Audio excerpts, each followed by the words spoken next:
নমস্কার, good evening. সবাই ভালো আছেন নিশ্চয়ই। আমার নতুন একটা ব্লগে আপনাদের সবাইকে ওয়েলকাম জানাই। আজ শনিবার আর আমি এখন দাঁড়িয়ে আছি এখানকার মেডিকেল সেন্টারের সামনে। তেমন কিছু নয়, জাস্ট রুটিন চেক আপ। কিছু ওষুধ খাই, সেগুলোই 3 মাস পর পর নিতে আসি আর কি। আমাদের এই মেডিকেল সেন্টারটা বর্জুমান মলের মধ্যেই, একদম টপমোস্ট ফ্লোরে। এখানেই ডাক্তার দেখানো, আর ডাক্তার দেখানো হয়ে গেলে এই যে ফার্মাসি, এখান থেকে ওষুধ নিতে হয়। আমি তো আজ শুধু ডাক্তার দেখালাম, আমাকে কাল কিছু টেস্ট দিয়েছে, সেগুলো করাতে হবে। তারপর আবার কাল ডাক্তার রিপোর্ট দেখে ওষুধ দেবে। ডাক্তারের ওখান থেকে বেরিয়ে দেখি এখানে একটা স্ট্রিট ফুড ফেস্টিভ্যাল চলছে। কয়েক মাস আগেও এখানে এমন একটা ফুড ফেস্টিভ্যাল চলছিল, কদিন থাকবে তারপর উঠে যাবে। আগের বারও দেখেছিলাম এখানে সব ওই ফিলিপিনো বা কোরিয়ান ফুডই পাওয়া যায়। ফিলিপিনো লোকদের ভিড়ই বেশি, ওদের খাবার পাওয়া যাচ্ছে তো ওদের ভিড় তো হবেই। কিছুই আমাদের খাওয়ার মতন মনে হচ্ছে না। জিজ্ঞেস করো এটা কি, তাই হয়।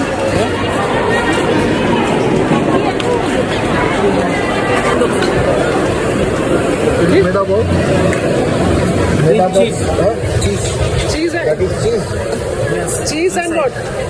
Chicken sausage. Oh, chicken sausage with cheese. খাবেন? একটা নিয়ে একটা করো। It will take long or you can give now? বাবা, এটা একটু দেখে ভালো লাগলো।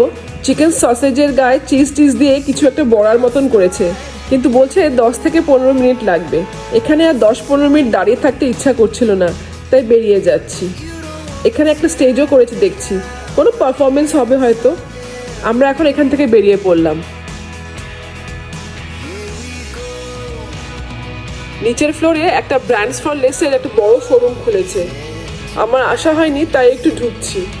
একবার শুধু একটা রাউন্ড মারছি, কিছুই কিনবো না। অনেক কিছুই আছে, কিন্তু এখান থেকে কেন জানি না কোনোদিনই কিছু কিনতে পারি না আমি। যাই হোক, মল থেকে বেরিয়ে পড়েছি। গরম আছে বাইরে, কিন্তু আজকে কি হাওয়া দিচ্ছে! ফ্ল্যাগগুলোর অবস্থা দেখুন। এখানে হাওয়া দিলে খুব জোরে হাওয়া দেয়, তখন আর গরমটা গায়ে লাগে না খুব একটা। কিন্তু হাওয়া না থাকলে এমন গুমোট হয়ে যায়, তখন মনে হয় নিঃশ্বাস নিতেও প্রবলেম হচ্ছে। কলকাতাতে এমন ফিলিংস কখনো হয় না, কিন্তু এখানে হাওয়া না থাকলে এরকম একটা ফিলিংস হয়। আজকে সানডে, এখন সকাল সকাল উঠে এখন যাচ্ছি ডাক্তারের কাছে। সকালবেলা ফাস্টিংয়ের সুগারটা টেস্ট করতে হবে, সেজন্য ঘুম থেকে উঠে এখন যাচ্ছি আগে ব্লাড টেস্ট করতে। ব্লাড দেওয়া হয়ে গেল, রিপোর্টগুলো সন্ধ্যেবেলায় আসবে। রিপোর্ট এলে আবার ডাক্তারের কাছে আসতে হবে। ডাক্তার রিপোর্ট দেখে যা ওষুধপত্র দেবেন সেগুলো এই ফার্মাসি থেকে নিতে হবে। এদিকে সকাল সকাল মল পরিষ্কার করা চলছে। সানডে তাও এনাদের ছুটি নেই। 10টার সময় মলের সব দোকানগুলো খুলবে, এখন শুধু এই মেডিকেল সেন্টারটাই খোলা থাকে। এদিকটাতে সব দোকানই বন্ধ। বন্ধ মানে কোনো দোকানই চালুই হয়নি, সবই ভেতরে কাজ চলছে, আর বাইরে লেখা আছে সামথিং এক্সাইটিং কামিং সুন। তবে বর্জুমান মলে অনেক কাজ চলছে, বছর খানেক বাদে মলটাকে চেনাই যাবে না মনে হচ্ছে।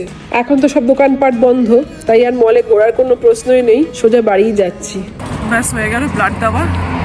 রিপোর্ট সন্ধ্যেবেলায় আসবে, তারপরে আবার ডাক্তারের কাছে আসতে হবে।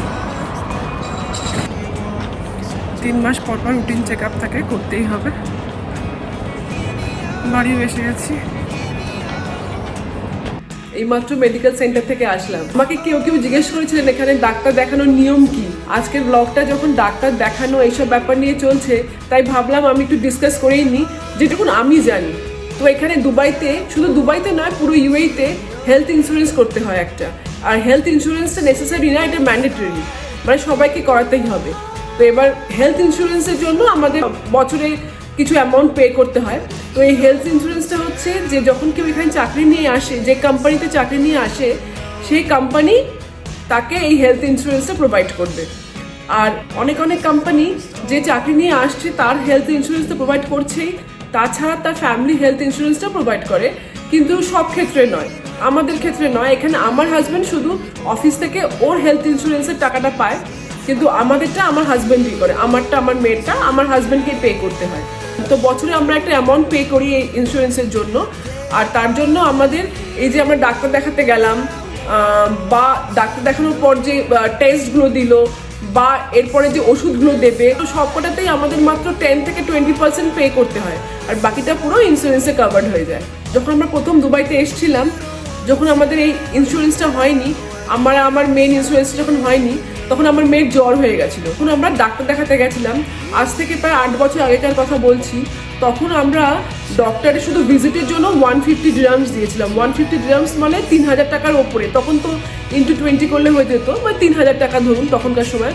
তো 3000 টাকা শুধু ডক্টর ভিজিট, তারপরে তো ওষুধপত্র আছে। তো 150 dirhams আপনার ডাক্তার দেখানোর জন্য হলো। এরপরে ধরুন 100 থেকে 200 dirham বা তার থেকেও বেশি লাগতে পারে ওষুধপত্রের জন্য। আর টেস্ট করলে তো কথাই নেই, তো অনেক টাকার ব্যাপার হয়ে যায়। তার জন্য ইন্স্যুরেন্সটা করতেই হয়। আর এখানে ইন্স্যুরেন্স না করে উপায়ও নেই, এটা ম্যান্ডেটরি, ধরা পড়লে ঝামেলা আছে অনেক কিছু। তো যাই হোক, তো এই ইন্স্যুরেন্সটা আছে বলে আমাদের মাত্র 10 থেকে 20% নিজেদের পকেট থেকে দিতে হয়, বাকিটা পুরোটাই ইন্স্যুরেন্সে কাভার্ড হয়ে যায়। আচ্ছা, ডাক্তার দেখানোর পর আমাদের ওখান থেকে পাঠিয়ে দেয় ফার্মাসিতে। তো এই ফার্মাসি যখন প্রেসক্রিপশনটা পায় তখন ওরা আগে ইন্স্যুরেন্সের কাছ থেকে অ্যাপ্রুভাল নেয় যে এই ওষুধগুলো দেবে কিনা। তার জন্য এখানে একটু দাঁড়াতে হয় ফার্মাসিতে, মানে গেলাম টাকা দিলাম ওষুধ নিলাম হয় না, সেটা একটু দাঁড়াতে হয়। ওখান থেকে অ্যাপ্রুভাল আসে, তারপরেই আমরা ওষুধটা পাই। যাই হোক, আমাদের আজ অব্দি কোনো ঝামেলা হয়নি। মোটামুটি যা ডক্টর প্রেসক্রাইব করে দেয় মোটামুটি সব ওষুধই আমরা পেয়ে গেছি। তো এই হচ্ছে ব্যাপার। আর বেশিরভাগ ইন্স্যুরেন্সেই আই আর ডেন্টাল সার্ভিসেসগুলো কাভার্ড হয় না। আই বলতে চোখে যদি কোনো প্রবলেম হয় তাহলে সেটা কাভার্ড, মানে ডাক্তার দেখালেন, আপনাকে মেডিসিন দিল, কোনো ড্রপ দিল চোখের জন্য, কোনো প্রবলেম হচ্ছে সেই জন্য সেটা কাভার্ড। কিন্তু আপনি যদি আপনার চোখ দেখাতে যান আপনার পাওয়ারের জন্য বা চশমা যদি চান বানাতে, সেগুলো কাভার্ড নয়। আর ডেন্টাল সার্ভিসটাও কাভার্ড নয়, বেশিরভাগ ক্ষেত্রে কাভার্ড নয়। আর কিছু কিছু ইন্স্যুরেন্স আছে যেগুলো আই আর ডেন্টাল সার্ভিসগুলো কাভার্ড করে নেয়, সেক্ষেত্রে প্রিমিয়ামটা একটু বেশি দিতে হয়। অ্যানুয়ালি যে প্রিমিয়ামটা দেন সেটা আরও বেশি দিতে হয়। আর যারা এখানে বিজনেস করে তাদের তো নিজেরটাও এবং ফ্যামিলিটাও সবই নিজের থেকেই করতে হয় ইন্স্যুরেন্সটা। এই হলো ইন্স্যুরেন্সের ব্যাপার। বিদেশে অন্যান্য জায়গায় যেমন আমেরিকা বলুন বা অন্য কোথাও, যেমন ওখানে ফ্রি মেডিকেল সার্ভিসেস পাবেন আপনি, সেটা এখানে নয়। এখানে ফ্রি কিছুই নেই, সবই আপনাকে পে করতে হবে। তবে ইন্স্যুরেন্স থাকলে মাত্র 20% পে করতে হচ্ছে। আর আরেকটা পয়েন্ট হচ্ছে, বিদেশে আরেকটা জিনিস হচ্ছে, আমি যা শুনছি, আমার বোন থাকে বাইরে, আমেরিকাতে থাকে, ড্যালাসে থাকে, বা আরও শুনেছি ক্যানাডাতে থাকে, আমার একজন বন্ধু থাকে, তার কাছ থেকে শুনেছি ওখানে ডাক্তারের অ্যাপয়েন্টমেন্ট পেতে অনেক সময় লাগে। কিন্তু এখানে সেরকম ব্যাপার নয়, আপনি ফোন তুললেন আর অ্যাপয়েন্টমেন্ট পেয়ে গেলেন। আর আমার তো এই বাড়ির কাছে এই মলটার মধ্যেই মেডিকেল ক্লিনিকটা, গেলে ডাক্তার অ্যাপয়েন্টমেন্ট না করলেও চলে, আপনি ডাইরেক্ট চলে গেলেও ওয়াকিংও পেয়ে দিতে পারেন। তো এই হচ্ছে ব্যাপার। ডাক্তার এখানে খুবই ইজিলি অ্যাভেলেবল, কোনো অসুবিধা নেই। আর আমরা তো ইন্ডিয়ান, আমাদের ইন্ডিয়ান ডক্টর তো এখানে ভরা। আর যে কোনো ডিপার্টমেন্টে বলুন ইন্ডিয়ান ডক্টর আপনি পেয়ে যাবেন। তাই জন্য ডাক্তার পেতে কোনো অসুবিধা নেই। আর ইন্স্যুরেন্স থাকলে তো টাকার ব্যাপারটাও নেই। তো সেই দিক দিয়ে দেখতে গেলে এখানে ডাক্তার বা মেডিকেল সার্ভিসেস আমরা খুব ভালো পাই, এটা নিয়ে কোনো কিছু বলার নেই। বরঞ্চ যেহেতু ইন্স্যুরেন্স আছে তার জন্য আমরা ঠিক সময় মতন সব টেস্ট সব কিছু করিয়ে নিই, যেটা হয়তো ইন্ডিয়া থাকলে আমরা করাই না, দরকার না থাকলে। এখানে যেহেতু ইন্স্যুরেন্স আছে তো কেন করাবো না, ডক্টর বললেই সব টেস্টগুলো করিয়ে নিই। তার জন্য রেগুলার চেক আপটা হয়ে যায় এখানে, এই আর কি। তো দুবাইতে এটা একটা সুবিধাই বলতে পারেন। অনেকেই জিজ্ঞেস করেছিলেন দুবাইয়ের মেডিকেল সার্ভিসেস কীরকম, তাই ভাবলাম এই ব্যাপারটা একটু শেয়ার করে নিই। আরেকটা পয়েন্ট জিজ্ঞেস করেছিলেন যে উইদাউট প্রেসক্রিপশন ওষুধ পাওয়া যায় কিনা, কোনো অ্যান্টাসিড, প্যারাসিটামল এগুলো আমরা কিনতে পারি, কোনো অসুবিধা নেই। কিন্তু পার্টিকুলার যদি কোনো ওষুধ, কোনো সুগারের ওষুধ বা কোনো প্রেশারের ওষুধ, এসব ওষুধগুলো এখানে কিন্তু প্রেসক্রিপশন ছাড়া পাওয়া একটু প্রবলেম হয়। আপনাকে ডাক্তার দেখিয়ে প্রেসক্রিপশন আনতে হবে, তারপরে আপনি ওষুধ নিতে পারবেন। এই হলো পুরো সিস্টেমটা। ও এখানে আরেকটা পয়েন্ট, আমাদের একটা আইডি কার্ড আছে, সব রেসিডেন্টদের এখানে একটা কার্ড দেওয়া হয়। এই কার্ডটা আমার সবসময় সঙ্গে রাখতে হয়, মানে শুধু ডাক্তার দেখানোর জন্যও নয়, মানে সব সময় এটা রাখা উচিত। আপনি যখন ঘর থেকে বেরোচ্ছেন, বাইরে যাচ্ছেন, এটা আপনার পার্সে রাখা উচিত। যখন তখন এখানে চেকও করে যে আপনি সত্যি সত্যি এখানকার রেসিডেন্ট কিনা, বা এখানে বেড়াতে এসেছেন ভিজিট ভিসাতে, তারপরে আপনি রয়ে গেছেন, তো এইসবগুলো চেক হয় এখানে খুব। তার জন্য ওটা সবসময় রাখা উচিত ব্যাগের মধ্যে। আইডি কার্ডটা আপনাকে দেখাতেই হবে ক্লিনিকে, তার সাথে তো আপনার এই হেলথ ইন্স্যুরেন্স কার্ডটা দেখাতে হয়। এই হেলথ ইন্স্যুরেন্স কার্ডটা একবার দেখালে ওদের রেজিস্টার করে নেয়, কোনো অসুবিধা নেই, কিন্তু আইডি কার্ডটা সবসময় থাকা দরকার। এই হচ্ছে মোটামুটি আমি যেটুকু জানি আপনাদের একটু বুঝিয়ে বললাম। যে এখানে চাকরি করতে আসবে সে তো নিশ্চয়ই ভালোভাবে জেনে বুঝেই আসবে। জাস্ট জানার জন্য যে দুবাইতে ওভারঅল হেলথ কেয়ার সিস্টেমটা কীরকম সেই ব্যাপারে একটুখানি আমি বললাম, যতটুকু আমি জানি, এই আর কি। এখন সন্ধেবেলা আমরা ফার্মাসিতে আমার সব ওষুধপত্র নেওয়ার জন্য দাঁড়িয়ে আছি। যখন ওষুধ নিচ্ছিলাম তখনই গানের আওয়াজ পাচ্ছিলাম। ওই স্ট্রিট ফুড ফেস্টিভ্যালের জায়গাটাতে কোনো প্রোগ্রাম চলছে, তাই একবার আবার ঢুকলাম। আজকে তো আরও ভিড়, সব লোকজন বসে খাচ্ছে, গান শুনছে। আমরা আজকেও কিছু খেলাম না, জাস্ট ভেতর দিয়ে পেরিয়ে চলে এলাম।